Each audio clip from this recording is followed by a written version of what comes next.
ended the game with 17 points, 12 assists. She was 118% true shooting, and she was a plus 35 on the court. I believe she only missed one shot the entire game. And she also played wildly unselfish. Like, she passed up a lot of wide open shots to get her 17 points, 12 assists, 118% true shooting, and a plus 35 on the court. Caitlin Clark's return to competitive basketball wasn't just good, it was a powerful statement.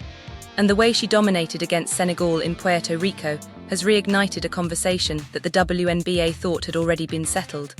Was leaving her off the Olympic roster actually the right decision? Because what happened in that qualifying game has everyone talking. Clark didn't just play well. She looked like she was operating on a completely different level than everyone else on the floor. And she did it while playing extremely unselfish basketball, passing up open shots to get her teammates involved.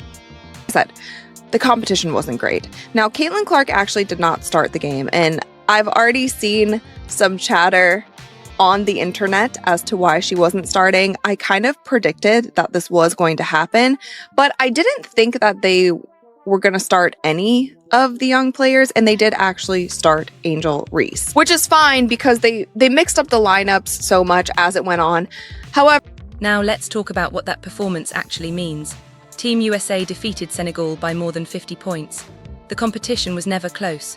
One of Senegal's players had not played professional basketball in 4 years since her college career ended.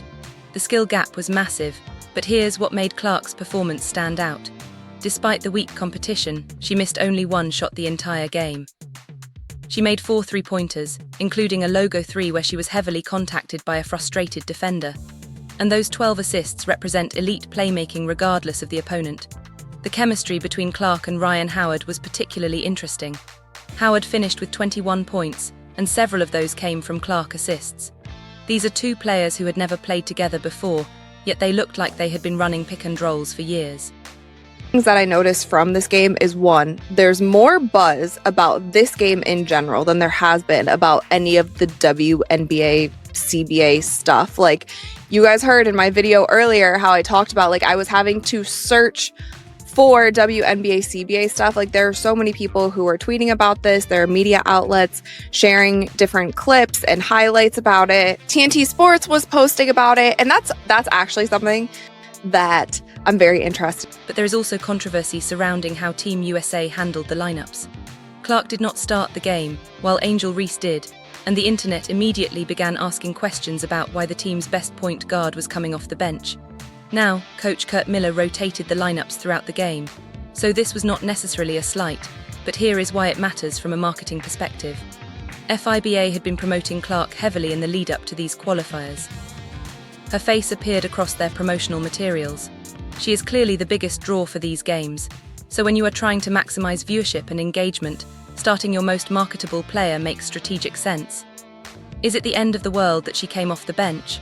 No. But it does feel like a missed opportunity when you consider how much buzz this game generated compared to anything Unrivaled has produced all season.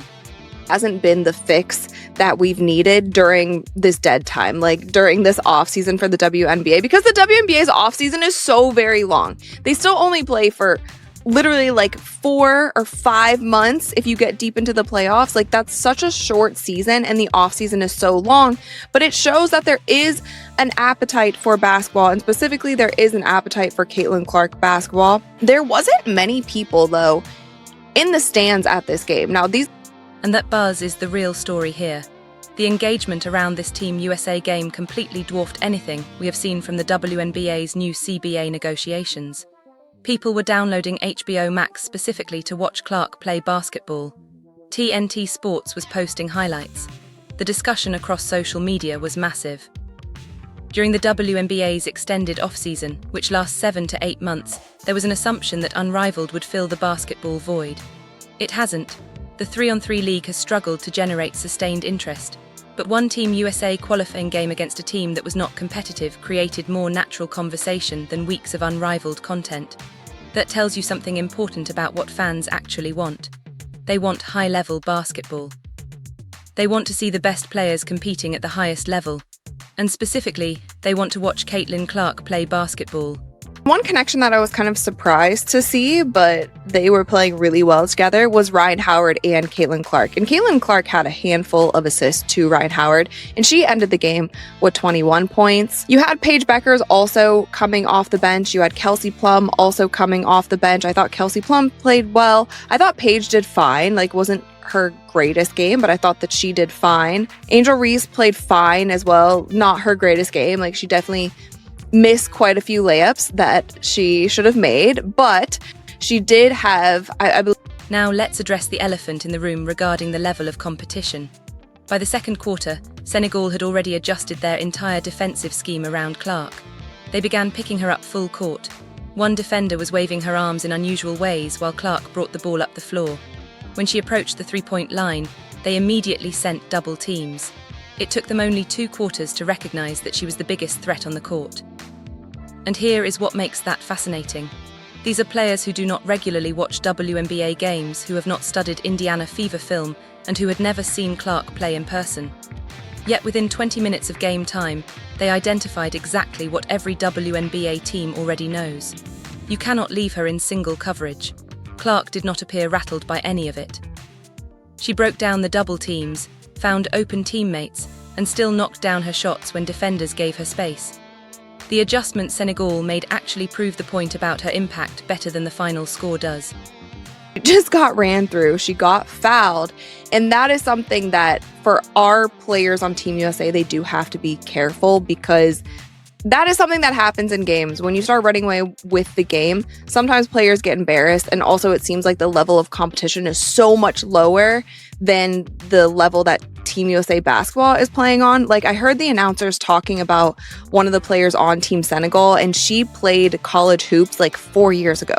And she hasn't played professional basketball, and this is her first debut. The skill level is so much lower. But there was also a legitimate concern about player safety that emerged late in the game. When a team is winning by more than 50 points, opponents can become frustrated or embarrassed. And we saw that when Clark launched a logo 3 late in the game and was knocked down by a Senegal defender.